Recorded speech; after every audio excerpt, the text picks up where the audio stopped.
近日，据岛内媒体报道，台军655名1年制义务役男为期8周的入伍训练即将进入尾声。3月18到22号为期末检测周，将进行多项检测。另一方面，岛内正在酝酿举行废止1年期兵役的投票。有岛内舆论指出，兵役延长是美国把台湾推向战争阴谋的第一步。在民进党当局的强推下，台湾地区自今年开始恢复1年制义务兵役，全年计划征集9000名义务兵，首批655人已在1月25号入伍。经过8周新兵训练后，从本月18号开始接受为期5天的期末检测考核。新训期末检测结果与义务兵的待遇息息相关。据台防部门早前介绍，若期末考核不合格，义务兵必须接受为期1周的留训，针对不合格项目实施辅训与补测。假如经补测后总评仍不合格，就不能收到约合人民币2500元的专业补贴。值得注意的是，与此前的4个月制义务兵的期末检测相比，1年制义务兵的考核内容明显增多，既包括原有的体能战绩、步枪鉴定射击、综合战斗教练测验，还新增了战术行军、野外宿营、震撼教育、战伤救护等科目。台湾时事评论员李义修向深圳卫视表示，其中最为特别的科目就是所谓的震撼教育，这是1年制义务兵役实施后的一项新训练。通俗来说，就是战场感知。按照要求，岛内义务兵需要在营区训练场内陆续攀越土堤、门窗、家屋、外壕、屋顶型铁丝网及高半网等9处障碍物，机枪堡配置2挺机枪，不间断射出空包弹，并实施2次爆炸，通过模拟战场情况，以熟悉实战情形。整体我看它内容里面，它加了一些东西哦，主要是加上什么是实战临场感，也就包括呢机枪用空包弹去这叫震撼教育，我们军中叫震撼教育哦，那个声音真是厉害，那个1-2公里远就听得到，是轰隆轰隆的。我那个时候去训练的时候，那个都废除了，好，因为据说会有新兵尿裤子，好，真的是吓到尿裤子会腿软。也就是说，这次非常重视实体战场感。那这个变化是什么呢？我认为是因为现在美军实质上已经开始越来越强度的去介入了训练。岛内媒体指，这是因为民进党当局修改义务兵役制后，要求义务兵成为合格、具有战斗力的战斗兵，并能够参与年度汉光演习等联合作战演训。退伍后则结合后备教招，以充实台军的整体训练制度。可以看到，役男出拳打在教官手上，这是新增的近战格斗，而且还会结合刺枪术。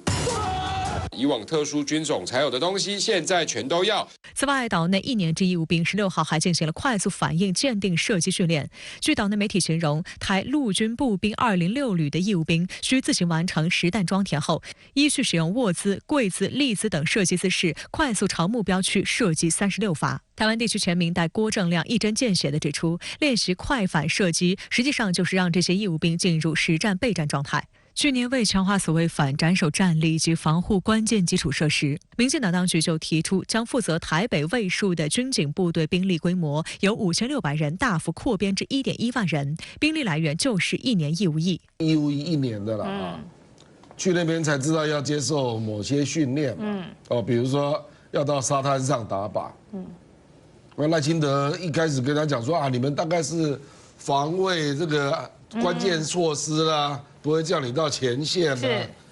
那你要守护中油、台积电，有必要在沙滩上学打靶吗？那显然就是你要当海岸守备旅嘛，越来越明显。对于民进党当局强行将义务役役期从4个月延长至1年，岛内怨声四起，抨击不断。不少分析人士指出，民进党得以连任，义务役服役时间恐会在1年基础上再次延长，2年役期也只是开始。在美方压力下，台湾青年恐朝着终身备战方向发展。如果你当1年，你愿意吗？不愿意，因为我是草莓族，我就觉得第一训练不出什么结果来，没有那个成效，所以我觉得浪费时间。当然会担心啊。岛内也在酝酿举行废止1年期兵役的投票。台选务机构上月28号发布公告称，将对新党舆情中心主任季杰提出的废止义务役1年役期投票提案进行听证。季杰认为，兵役延长是美国把台湾推向战争阴谋的第一步。这个其实是台湾现在最大的问题啦。讲的雄壮威武啊，实质上啊，这个软蛋又落伍啊，谁愿意把这些孩子送去当1年兵？我想真实的民意还是台湾还是不太愿意开启两岸战争啊。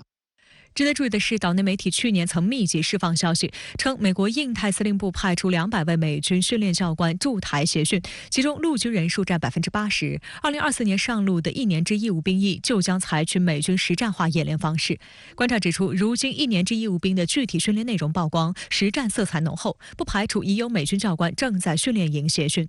美国军事新闻网站 SoFrap 本月早些时候透露，素有绿色贝雷帽之称的美国陆军特种部队的教官及军事顾问已经开始在台军位于金门和澎湖的2栖指挥中心担任永久职位，主要任务就是与台军精锐部队一起定期训练和演习。此外，美陆军特种部队还负责协助训练台军使用黑色大黄蜂微型无人机。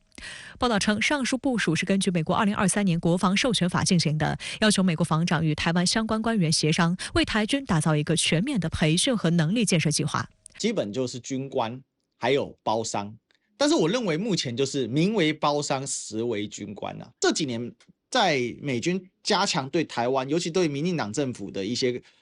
我讲直白就是控制跟渗透之后，他的做法就变得更强制，等于说美国现在急于让台湾速成有一支他认为可以在城镇战或者是在基本战争当中进行作战的这样的一个能力。有岛内媒体渲染称，去年以来，美国特种作战部队联络组已在桃园龙潭区的营区执行任务，协调暂时驻扎在台湾的所有美国特种作战活动，包括监督高价值设备和培训资源。近日曝光的一起美军在澎湖买春遭群殴的治安案件还显示，一些美军特种兵教官还进入离岛。种种迹象显示，美军人员在台湾所教授的科目内容与以往频繁但非永久的训练访问的做法大为不同。军事层级有分嘛，战略层级、战术层级、战斗层级，在下面是战绩。派几个绿扁帽部队来这边，这不过就是战绩层级，我们有什么好在那边嗨的？台军退役少将厉正杰对此深表担忧。他认为，美特种部队来台协训不仅不会让台军能力有所提升，反而会让台湾更加陷于兵凶战危。美军里面裁军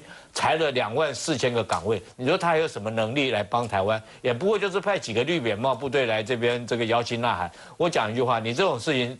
对我们台湾来讲，只有让我们台湾更加陷于兵凶战危。实际上，对于美军驻台协训的真实目的，民进党当局很清楚。台防部门负责人邱国正14号在立法机构接受质询时被问及，两岸若发生冲突，美国是否会协助台湾？只要台海发生战争，美国一定出兵。我没有这样讲过。我就问你，你有没有这样想？我也不这样想。耶鲁大学资深研究员阮大伟16号在台北出席座谈会时，就直截了当地表示，美国不会利用台湾问题引发战争来削弱中国大陆。阮大伟是美国资深外交官，曾在美国务院工作了27年，2016年出任美国驻华大使馆临时代办。很实质的问题是，拜登就不希望冲突升级嘛，主要还是符合美国政府的利益。但是有一件事情一定要讲，深层来讲，美国政府是不可能放弃用台湾来操作两岸问题的。